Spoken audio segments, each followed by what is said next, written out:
In today's video, I'm going to teach you how to use an image as a mask. Masks are a powerful, non-destructive way to control what parts of your design are visible, using the shape and tones of an image to reveal or hide content. Think of a mask like a stencil. Wherever the mask is present, you see your design. Wherever it isn't, the design is hidden. This is great for creative photo layouts, polished text effects, and clean compositions without permanently deleting anything. We'll keep it simple and precise. Start by clicking on the image you want to use as the mask. Make sure you're actually selecting the correct image or layer. Most apps show selection handles or highlight the layer name when it's active. If you have overlapping items, click directly on the one you intend to use and watch for that visual confirmation.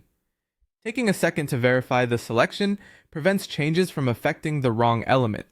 If you're working at a small scale, zoom in briefly so your click lands exactly where you want it. With the image selected, click on the action icon. This is the place where context-sensitive options appear once something is selected. Depending on your app, the action icon might look like 3 dots, a small menu button, or a magic wand style icon.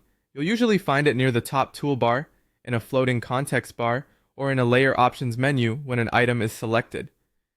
The key is that you've told the app, I'm working with this image, and the action icon reveals the relevant commands for that selection. From the list that opens, click on Use as Mask. The app will immediately convert your selected image into a mask layer. Now the content beneath it will show through wherever the image allows it, and it will be hidden elsewhere. This is non-destructive, so you're not erasing anything. You're simply controlling visibility with the image's shape and tones. High contrast images tend to create crisp, defined reveals, while softer images can produce gentle fades. If you don't see the result you expect, double check that the right item was selected before you click the action icon and confirm that the feature is available for the type of image you chose. Some apps also require the masking layer to sit above the content it reveals for the effect to be visible. That's all it takes. Click on the image, click the action icon, and click Use as Mask. With just those 3 clicks, you can build sophisticated, flexible compositions that you